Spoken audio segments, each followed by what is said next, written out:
Hello दोस्तों, maths academy में आपका स्वागत है।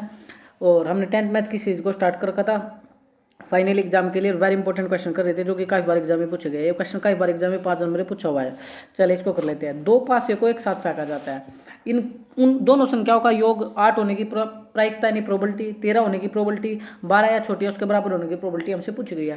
सबसे पहले तो ये सीखिए, दो पासे को एक साथ जब फेंका जाएगा तो कुल रिजल्ट कितने आएंगे। पहला क्वेश्चन ये है भाई। देखिए, अगर दो पासे को एक बार फेंकेंगे तो आपको पता है एक पासे पर 6 रिजल्ट होते हैं। जितनी बार फेंकना उतनी पावर लगा दो, तो 6 की पावर 2 लगाओगे तो 36, तो 36 टोटल रिजल्ट होंगे। अब समस्या ये है कि 36 रिजल्ट कौन कौन से है। बच्चा कर सकता है उसको, तो अगर आपको नहीं पता 1 1 1 2, देखो मेरी तरह कर लो। 1 1 1 2 1 3 1 4 1 5 1 6 2 1 2 2 2 4 2 6 3 1 3 6 4 1 4 6 5 1 5 6 6 1 6 6, मतलब इस प्रकार से मुझबानी भी किया जा सकता है। अगर आपसे नहीं होता है 36 रिजल्ट तो फिर ये भी तरीका है जो कि आपको आना चाहिए। देखो एक बार के रिजल्ट देखो 1 2 3 4 5 और 6। एक बार के रिजल्ट नीचे लिख लो 1 2 3 4 5 और 6। अब कॉम्बिनेशन बिठा दो। इस एक को पकड़ो 1 और इसके सिर पर कौन बैठा है 1, इस एक को पकड़ के रखना, ऊपर कौन बैठा 2, यानी ये एक तो चलाना ही है। ऊपर जो बैठा हो लिख दो 1 3 1 4 1 5 1 6। समझ आ रहा है आप लोगों को। इसी प्रकार इस 2 को पकड़ोगे तो क्या हो जाएगा 2 1 2 2 2 6। फिर इस 3 को पकड़ोगे तो क्या हो जाएगा 3 1 3 4 3 6। फिर 4 को पकड़ोगे 4 1 4 6 5 1 5 6 6 1 6 6। इस प्रकार से रिजल्ट बनने वाले हैं। तो सर हम क्या करें भाई, कुछ नहीं करना आपको।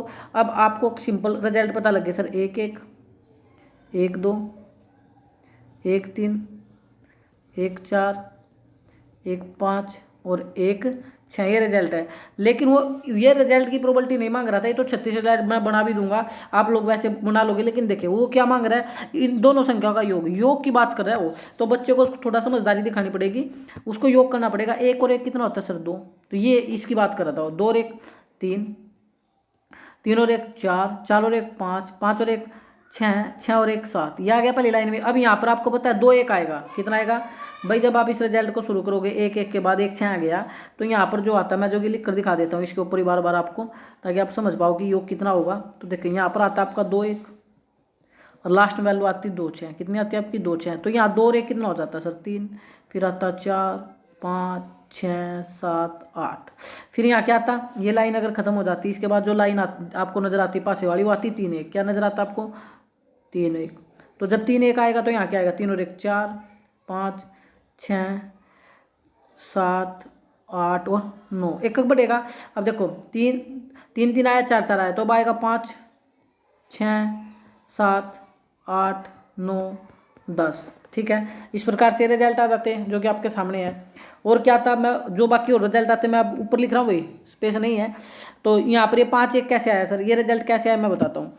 ये 5 1 कौन सी लाइन का रिजल्ट था, ये था 4 1 वाली लाइन जो चल रही है। 4 और 1 5 होता है भाई की, 5 और 1 5 और 1 होता है 6, तो आता 6 7 8 9 10 और 1 11, 6 और 5 11। अब आती 6 और 1 वाली लाइन, तो 6 और 1 करते तो कितना आता 7 8 9 10 11 12। सर ये 12 कहाँ से ले आया भाई, लास्ट रिजल्ट क्या होता है 6 1 और लास्ट में क्या आता है 6 6, इसलिए 12 रिजल्ट आ गया। अब आपको समझ आ रहा है, इसके बारे में बात कर रहा था वो। यानी आप पहले दो पास वाले लिख करके फिर उनका योग कर दो, तो ये रिजल्ट जो आपके सामने मैंने लिख दिए 36 रिजल्ट, इनकी वो बात कर रहा था। अब इनमें से आंसर देना भाई, अब तो बड़ा ईजी है। अब बड़ा ईजी है सर, कैसे बताओ भाई। देखो पहले बोलो 8 होने की प्रोबेबिलिटी, किसकी मांग रहा है 8 होने की प्रोबेबिलिटी। तो 8 देख लो कितनी बार आ रहा है सर 1 2 और कहीं 8 है 3 4 5 5 8 है। तो प्रोबेबिलिटी फर्स्ट का जो आंसर आएगा 8 होने की प्रोबेबिलिटी का 8/36, कितना आ जाएगा 8/36। होपफुली समझ आ गया होगा अब आपको। चलिए सेकंड पर आओ। सेकंड में बोल रहा है 13 होने की प्रोबेबिलिटी, तो 13 देख लो कितनी बार रिपीटेड है 13। 13 है कहीं रिजल्ट, 13 है ही नहीं, सबसे बड़ा रिजल्ट क्या 12। तो जो सेकंड का प्रोबेबिलिटी का आंसर आएगा, ये बोल रहा है 13 होने की प्रोबेबिलिटी, 13 है ही नहीं तो 0/36। और 0/36 का मतलब 0, जब वो रिजल्ट ही नहीं है तो उसकी प्रोबेबिलिटी 0 है। अब थर्ड में क्या मांग रहा है, थर्ड पर आओ। थर्ड में मांग रहा है 12 से छोटी या उसके बराबर होने की प्रोबेबिलिटी। 12 से छोटी या उसके बराबर, तो 12 से छोटी या उसके बराबर, तो आप लोग देखें 12 से छोटी, तो 12 से छोटी ये रहे 12 या उसके बराबर, यानी सारे इससे क्या है या तो 12 ही रहे, या तो सबसे बड़ा 12 या सारे उससे छोटे हैं। तो टोटल रिजल्ट कितने 36। तो थर्ड का आंसर आएगा आपका प्रोबेबिलिटी का, थर्ड का वो आएगा 36। टोटल रिजल्ट 36 है। और 36 के 36 रिजल्ट इसमें समा जाएंगे और टोटल भी 36, तो 36/36 यानी 1। थर्ड का आंसर आएगा 1, क्योंकि उसने बोला योग 12 या उससे कम होने की प्रोबेबिलिटी, और 12 भी हो सकता है। तो सारे रिजल्ट आएंगे भाई, कितने रिजल्ट आएंगे, सारे रिजल्ट आएंगे, 12 भी आ जाएगा।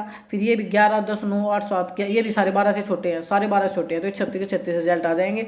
यानी जो प्रोबेबिलिटी आएगी 36/36, और 36/36 होने का मतलब आप लोग समझ चुके होंगे कि